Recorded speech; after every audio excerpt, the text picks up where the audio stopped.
crazy. Starting to pick back up now. That's the way it's coming. It's down here on 2nd Street in Dillsburg.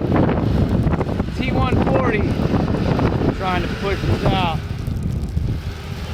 These winds are working against us and it's getting late.